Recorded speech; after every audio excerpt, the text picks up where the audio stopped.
اینه دی چند وقت های جنگای قندوز پس گشتیم. اینه کندوالا کلگی اینا خرابه و ترابه است.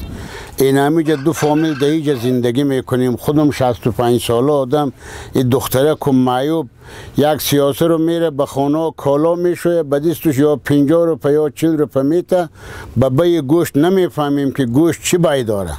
اینه دخترم است و بچه کم از خودم هستم، سیاسرم است، دو یتیم از بیادرم مونده. اینه اوگاکا اسپندی میکنن، هر دویشان میرن اسپند. ما خب مزدوری از بسم نمیشه. اینه بچه ایم نو از کار آمد، همیجا 5-6 کراچی خاک به 100 روپه نصب تا بالی به 100 روپه کار.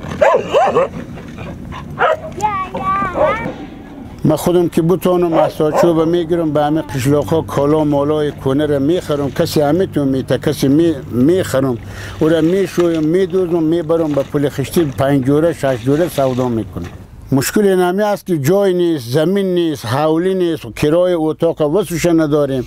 این از دست مجبوری آمدیم سری همین گلولا اینجا چتلی است، مردار است. خواهش ما از دولت همی است که ما را با آغوش خود بگیره. کدیم ملت دولت است.